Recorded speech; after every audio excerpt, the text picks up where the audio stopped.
वैसे तो आपको अभी जो फिल्म बताई गई है उसमें आपको बता दिया गया है कि क्या 10 योजनाएं हैं महंगाई राहत कैंपों में। कैंपों के बारे में आपको अलग से ब्रीफ नोट या डिटेल नोट दिया जा रहा है जिसको आप आराम से यूज कर सकते हैं। और मैंने कहा मिशन 230, इसके क्या मायने हैं वो मैं आपको शेयर करना चाहता हूँ। मैं चाहता हूँ कि आप भी उसमें भागीदार बने, क्योंकि आप हम लोग सब लंबे अरसे से, चाहे वो मीडिया के लोग हो चाहे राजनीतिक कार्यकर्ता हो, एक ही होता है डेमोक्रेसी के अंदर, पब्लिक इंटरेस्ट, सामाजिक सरोकार। मैंने देखा अपने अनुभव से, मैं तीसरी बार मुख्यमंत्री हूँ, कि पहली बार जब मैं सीएम था तब से लगा अभी तक भी मैं देखूं तो मैंने पाया कि अब बहुत बदलाव हो चुका है। कोई जमाना था कि हमारे बच्चे जाते थे पूना, कर्नाटक, महाराष्ट्र के अंदर। जब से मैंने प्राइवेट सेक्टर को अलाउ किया, उस वक्त 6 विश्वविद्यालय थे राजस्थान में, 98 के अंदर 6, और 91 विश्वविद्यालय राजस्थान के अंदर है। कंपनी कोई है ही नहीं। मतलब कहने का मतलब यह है, शिक्षा के क्षेत्र में कोई जमाने में प्रीमियर इंस्टीट्यूशन मानी जाती थी, IIT, IIM, हम तो खाली सुनते ही थे।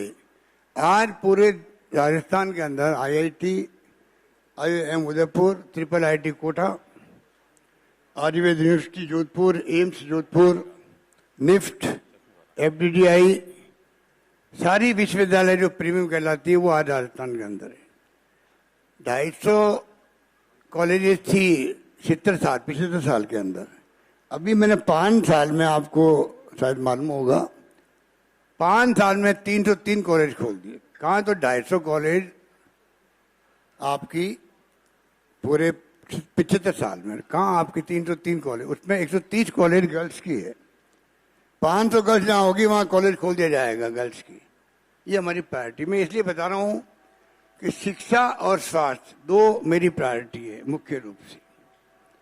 अगर किसी प्रदेश के छात्र युवा शिक्षा और उनको आप स्वास्थ्य सेवा दे दीजिए वहाँ की पॉपुलेशन को, तो बाकी काम स्वतः हो जाएंगे। जब मानव संसाधन बनता है, ह्यूमन रिसोर्स बनता है उस राज्य का, तो आराम से फिर आप, चाहे वो बिजली हो, पानी हो, सड़कें हो, सब कुछ हो सकता है।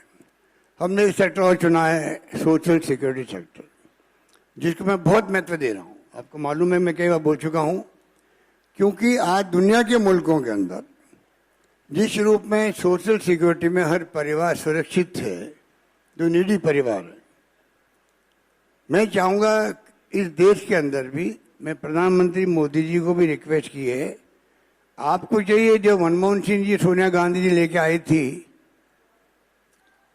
Right to information, right to education, NREGA, food security act, उसी ढंग से एक्ट बना हुआ पूरे देश के लिए। अभी राज्य सरकार अलग अलग पैसा बांटती है पेंशन के लिए, कम को ज़्यादा। हम चाहते हैं पूरे कंट्री में कम से कम जो नीडी लोग हैं, ओल्ड एज में उनके परिवार की स्थिति नहीं होती है पालने पोसने की, कई बूढ़े लोगों को भी, मजदूरों को भी, बुजुर्ग आदमी कर सकता है, उनको सबको सिक्योरिटी मिले, पूरे कंट्री में एक ही पेंशन हो, एक ही पेंशन हो, हर परिवार का कम से कम कॉन्फिडेंस रहे, हमें जिंदगी में बुढ़ापे में तकलीफ नहीं आएगी। ये कॉन्फिडेंस हर नागरिक को होना चाहिए। मैं क्यों करता हूँ बार बार ये OPS की बात क्यों करता हूँ? 35 साल की नौकरी में वो सोचे पता नहीं बुढ़ापे के अंदर शेयर मार्केट ऊपर जाके नीचे जाएगा, उस चक्कर में वो आदमी क्या काम करेगा, करप्शन भी करेगा। तो हमने इतना बड़ा फैसला किया OPS का, बहुत आलोचना हो रही मुझे मालूम है, सारे इकोनॉमिस्ट जो है अच्छे अच्छे वो आर्टिकल लिख रहे हैं मेरे खिलाफ में, मेरा मतलब सरकार के खिलाफ में। पर मैं कहना चाहूँगा आपको, वक्त बदल गया है, हमें हर नागरिक को, प्रदेशवासियों को ये विश्वास दिलाना पड़ेगा, हम आपके साथ खड़े हैं। मिशन 30 का मतलब क्या? यही मतलब है हम नंबर 1 बने देश के अंदर, कि राजस्थान के अंदर जो मैं बातें बोल रहा हूँ, चाहे सोशल सिक्योरिटी की हो, चाहे वो एजुकेशन की हो, चाहे हेल्थ की हो। हेल्थ को लेकर कल एक आर्टिकल पढ़ा मैंने, अमेरिका में एक इकोनॉमिस्ट है जो पहले नीति आयोग में उपाध्यक्ष थे, राइट टू हेल्थ की उन्होंने खूब आलोचना जम के करी है। यही फर्क होता है विचारधारा का। ये लड़ाई विचारधारा की भी है, ये लड़ाई राइट और लेफ्ट की भी है। हमें उसको समझना पड़ेगा कि सोच क्या व्यक्ति की। ये आज हमारी बीजेपी क्या दुश्मनी थोड़ी है, कोई संघर्ष है, विचारधारा का संघर्ष है। इसलिए मैं कहना चाहूंगा कि हमने जो तय किया है उसी रूप में आज हमने तय किया है 2030 मिशन लेके चलें। नंबर 1 रहे राजस्थान देश के अंदर, बन सकता है अगर पूरे प्रदेशवासी खड़े हो जाएं तो जीडीपी बढ़ते टाइम नहीं लगता है। हर सेक्टर में किसान है, मजदूर है, सर्विस क्लास है, सब सोच लेगा हमें हमारी प्रदेश कि मिशन 2030 को कामयाब करना है। तो आश्चर्य की बात नहीं है, जब जीडीपी ग्रोथ बढ़ती है तो सतही विकास तेज गति से बढ़ता है। ये जो मैं कह रहा हूं आपको, ये सोच करके हमने तय किया क्यों नहीं हम मिशन बना के चलें 30 तक का, जिससे कि हम प्रदेशवासियों के दिलों में ये बात गर्व करता है कि सरकार ने अगर आह्वान किया हम लोगों को, हम सबकी ड्यूटी बनती है। अकेला कोई मिशन 30 एक आदमी नहीं कर सकता।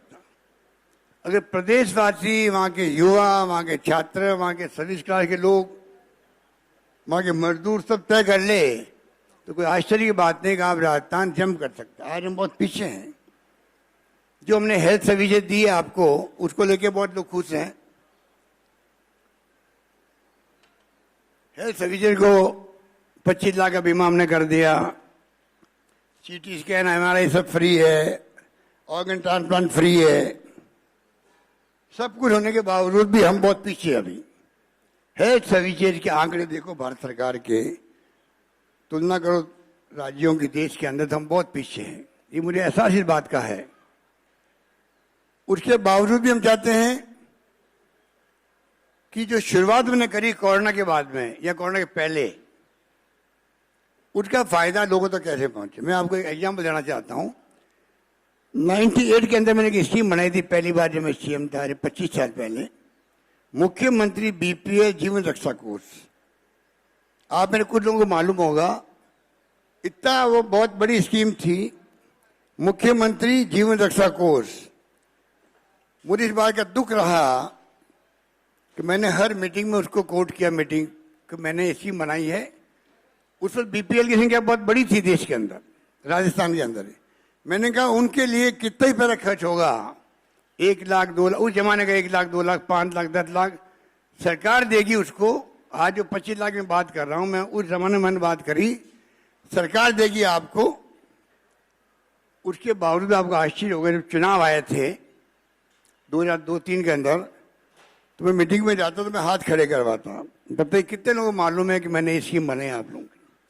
फिर मैं हाथ को गिनता, वहां देखता कहीं 25, कहीं 50, कहीं 60 हाथ खड़े होते। तो मैंने कहा तुम 3000 लोग बैठे हुए हो, अगर ये स्कीम जो हम बार बार 4 साल से बोल रहे हैं, 4.5 साल से, अगर आप सबको मालूम होती तो कितने गरीबों को भला हो जाता। इतनी बड़ी संख्या में बीपीएल के लोग हैं, इलाज फ्री होता। जो आज मैं इलाज फ्री कर रहा हूं, उस वक्त मैंने कहा था सबका इलाज फ्री होता उस वक्त, और मैंने 8-10 लाख रुपए मंजूर किए उस जमाने के अंदर भी। कहने का मतलब ये है, आज ये कैंप क्यों लगा रहे हैं हम लोग? कैंप इसीलिए लगा रहे हैं, वो उदाहरण मेरे सामने है कि 4.5 साल, 4.5 साल बाद में भी हाथ खड़े 50, 60, 70, 80 हुए थे। ये क्यों? ये कैंप ऐसा होगा, अभियान, हर आदमी को मालूम पड़ेगा मुझे कौन कौन से फायदे मिल सकते हैं। सब आईटी बेस्ड कर रहे हैं हम लोग। आदमी जाएगा, अपने नंबर देगा,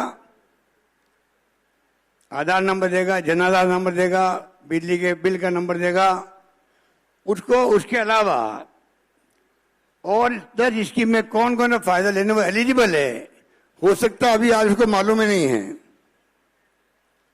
वो उसके कंप्यूटर में आ जाएगा कि तुम 5 स्कीमें 6 स्कीम लेने के एलिजिबल हो, और 6 स्कीम लाभ उसको मिल जाएगा। और जो हम आह्वान बार बार मीडिया वालों कर रहे हैं, जनता को कर रहे हैं, आप लोगों को बात पहुंचाओ कि कैंप लग रहे हैं, आप वो कैंप में जाना चाहिए। वो आएंगे कैंप में, उनको मालूम नहीं कि मुझे मैं लाभार्थी बन सकता हूं इसका, तो मालूम नहीं, वो ले ही नहीं पा रहा है, वो लाभ मिलेगा। हम तो ये भी कहेंगे जो लेना नहीं चाहे, कुछ लोग होते हैं जो कि मान लो बीपीएल से एपीएल में आ गए हैं, पैसे वाले हो गए हैं, वो चाहेंगे कि मुझे लाभ नहीं चाहिए, उसको जरूरत नहीं वहाँ आने की, वो पैसा बचेगा तो हम कोई और स्कीम को एक्सटेंड कर देंगे, गरीबों को भला हो जाएगा। इस प्रकार से इस सोच समझ करके जो कैंप लगा रहे हैं हम लोग, उसमें आप जानकर खुशी होगी कि पूरा रोड मैप बन चुका है और बजट और जो बात की जा रही है महंगाई की और राहत की, इसके आधार पर ही हम चाहेंगे कि पहले 700 कैंप लग रहे हैं, 700 शुरू होंगे कैंप और 2700 कैंप लगेंगे टोटल। इस प्रकार से बढ़ते जाएंगे और प्रशासन गाँव के संग, प्रशासन शहरों के संग के साथ साथ में ये कैंप महंगाई राहत के अलग लगेंगे वहीं पर। और मैं उम्मीद करता हूं कि इस अभियान से राजनीतिक पार्टी चाहे किसी कोई पार्टी हो, कार्यकर्ता जुड़ेंगे, लोगों को इत्तला करेंगे, लोग आके वहां पर राहत लेंगे, महंगाई राहत। तो महंगाई इतनी भयंकर है जिसके लिए राहुल गांधी की यात्रा निकल गई 3500 किलोमीटर की। महंगाई, बेरोजगारी, नॉन वायलेंस और अमीर गरीब की खाई, यही मेरी थीम रही बजट के अंदर भी। उस थीम को लेके मैं आगे बढ़ा हूं और बजट पेश मैंने किया है, तमाम वो स्कीम आई है इसके अंदर जो कि मैं आपको बता रहा हूं। और ये कैंप लगातार चलेंगे, बंद नहीं होने वाले हैं। इस 2700 कैंप मैंने कहा है आपको, ये तो 2 महीने चलेंगे। कुछ कैंप ऐसे हैं वो परमानेंट चलेंगे और जब तक चलेंगे जब तक कि हर व्यक्ति जाके जुड़ नहीं जाए, वरना मैंने देखा है कि कई लोग जुड़ नहीं पाते इसके अंदर। इसलिए ये सारी स्कीमें जो है वो एक से बढ़ के एक हैं और मैं समझता हूं कि उसका लाभ ऐसे वक्त में हम देंगे पब्लिक को, तो आने वाले वक्त के अंदर जो हमारी और योजनाएं, मैं भी उसका जिक्र नहीं कर रहा हूं, पर मानव संसाधन राजस्थान का बेस्ट बने। आज हमने विदेशों के अंदर पहले 200 छात्र थे, अब मैंने 500 कर दिए इस बार। पूरी फीस आने जाने का खर्चा, ट्रैवलिंग का, रहने का खर्चा वहां पर, और फीस पूरी गवर्नमेंट दे रही है। क्यों दे रही है? राजस्थान का बच्चा अगर मानव संसाधन के रूप में ऊपर के आएगा, उसकी पर्सनलिटी आने वाले वक्त के अंदर, तो वो बच्चा जो है राजस्थान के प्रदेश का और देश का भला करेगा। तो राजस्थान को गौरव होना चाहिए कि हमारे जो छात्र है या युवा है वो कितने आगे बढ़े हैं, ये सोच है। इस प्रकार से हमारी हर योजना का एक अलग मर्म है जिसको समझ निकाल सकता है। यही बात। धन्यवाद।